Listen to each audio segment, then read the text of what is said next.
नमस्कार फ्रेंड्स, मेरा नाम है सागर विश्वकर्मा। आपका बहुत बहुत स्वागत है मेरे चैनल विश्वकर्मा सागर ट्यूटोरियल में। तो दोस्तों, आज के वीडियो में मैं आपको ये बताना चाहूँगा कि जो लोन होता है, चाहे आपका पर्सनल लोन हो, चाहे क्रेडिट कार्ड का लोन हो, चाहे एनबीएफसी लोन हो, अगर आपको उस लोन को माफ़ करवाना है तो उसकी क्या क्या प्रोसेस होती है दोस्तों। जी हाँ, आपका लोन बिल्कुल पूरा माफ़ हो सकता है, क्योंकि बहुत से लोगों ने करवाया है। जहाँ तक मैंने डाटा चेक किया है कि बहुत से लोगों का लोन माफ़ हुआ है। तो दोस्तों, ये लोन माफ़ कैसे होता है, आज मैं इस वीडियो में आपको यही पूरी जानकारी पूरी दूंगा। और दोस्तों, अगर आप चैनल पर नए हो तो प्लीज़ चैनल को लाइक, कमेंट, शेयर और सब्सक्राइब जरूर कर दीजिए दोस्तों। तो दोस्तों, वीडियो में आगे बढ़ते हैं। जैसे ही आप कहीं से लोन लेते हैं, जैसे पर्सनल लोन ले लिया, चाहे क्रेडिट कार्ड से लोन ले लिया, चाहे कुछ एनबीएफसी से लोन ले लिया, तो कई बार क्या होता है, किसी परेशानी के चलते आप उस लोन को भर नहीं पाते हो, यानी कि उसकी ईएमआई कभी नहीं भर पाते हो। क्या है, डिफ़ॉल्ट करना स्टार्ट हो जाता है। फिर क्या करते हैं कि ये जो बैंक वाले होते हैं, क्रेडिट कार्ड वाले या एनबीएफसी वाले, ये रिकवरी करना चालू करते हैं। अब रिकवरी आपके पीछे करना चालू कर दिया, फिर आपका हरासमेंट होना चालू हो गया। तो कई बार इनका हरासमेंट इतना खतरनाक होता है दोस्तों कि एक टेलीफोनिक ने हरासमेंट तो करते ही हैं, आपके पीछे कॉल बॉम्बर लगा देते हैं कि आपके पास में 1 मिनट में, यानी कि एक कॉल तो आ ही जाएगा, यानी एक कटाने दूसरा आ जाएगा, दूसरा कटाने तीसरा आ जाएगा। इसको बोलते हैं कॉल बॉम्बर।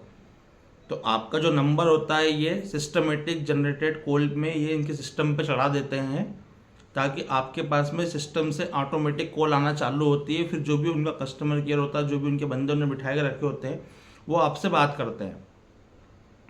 अब वो तो आपको फ़ोन पे हरासमेंट कर ही रहे हैं, क्योंकि उनको सिखाया ही जाता है कि आपको कस्टमर भले ही कुछ भी बोले, कस्टमर का मतलब ही होता है कष्ट से मर। तो वो कष्ट तो किसी के सुनते ही नहीं है, सिर्फ प्रताड़ित ही करते हैं। आप उनको कोई सी भी परेशानी बता दो, उनको आपकी परेशानी से कोई मतलब नहीं है, उनको उनके सिर्फ पैसे से मतलब है। तो ये होती है उनकी हरासमेंट। ये आपको अलग अलग सजेस्ट भी करते हैं कि आप कहीं से अरेंज कर लो, किसी से लेके दे दो, ये आपका प्रॉब्लम है। यानी यानी आपको इस प्रकार से प्रताड़ित करेंगे, आपका ब्रेन वॉश करेंगे कि आप कहीं से भी उठा के इनका पैसा भर दोगे। तो दोस्तों, ये काम बिल्कुल नहीं करना है। एक कर्जे को भरने के लिए दूसरा कर्जा नहीं लेना है, क्योंकि इससे आप हमें और जाल में इनके फंसते चले जाओगे, क्योंकि इनको इनके सिर्फ पैसे से मतलब होता है। अब दूसरी बात तो एक रिकवरी कॉल पे तो हो गया। अब जैसे कि और आगे चल के ये आप फिर होम विजिट करने आते हैं। तो होम विजिट वाली मैंने मेरे चैनल पे बहुत सारे वीडियो डाल के रखी हुई है, अगर आपको वो वीडियो देखना हो तो देख लीजिए कि इनकी रिकवरी कितनी खतरनाक होती है। कि एक तो ये बिना बताए आपके घर पर आते हैं, न ये आईडी कार्ड लाते हैं, न अथोराइजेशन लेटर दिखाते हैं, न इनके पास बैंक का कोई लेटर होता है। सिर्फ एक ब्लैंक पेपर पे लिख करके लेके आते हैं कि इन कस्टमरों ने पैसा नहीं दिया हुआ है। हालांकि बैंक इनको अथोराइज करती है, लेकिन क्या है कि अब बैंक कितनी एजेंसी को अथोराइज करेगी।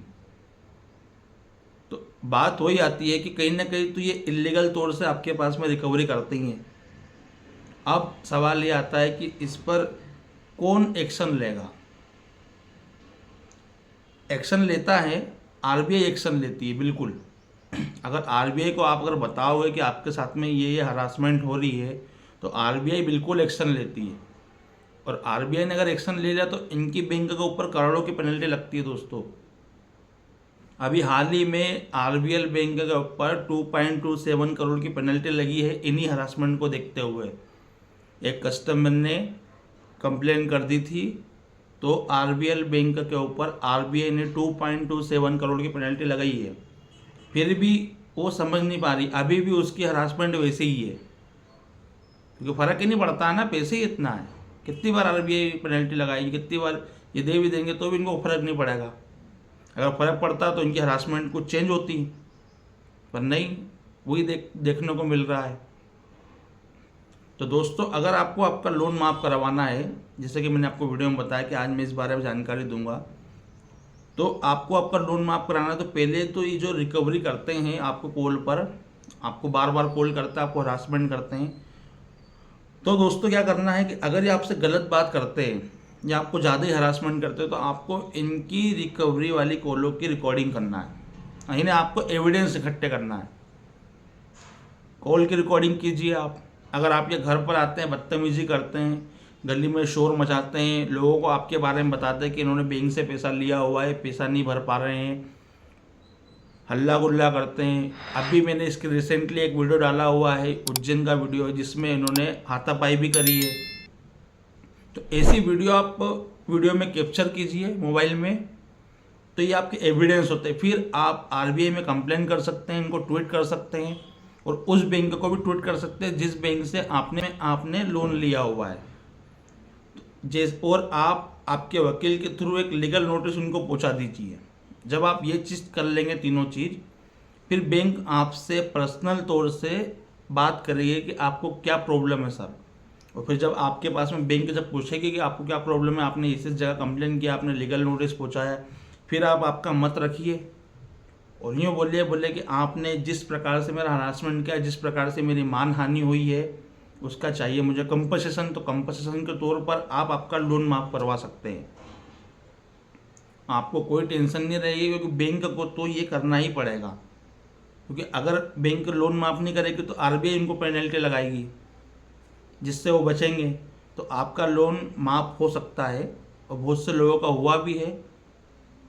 अब इसमें से कुछ क्वेश्चन ये करेंगे कि मैंने करवाया कि नहीं करवाया। तो दोस्तों, मैंने अभी इस तरीके की हरासमेंट ने झेली है, बट लेकिन उस लेवल तक नहीं झेली है, क्योंकि मेरे पास में क्या है, मेरे लोन बहुत सारे हैं।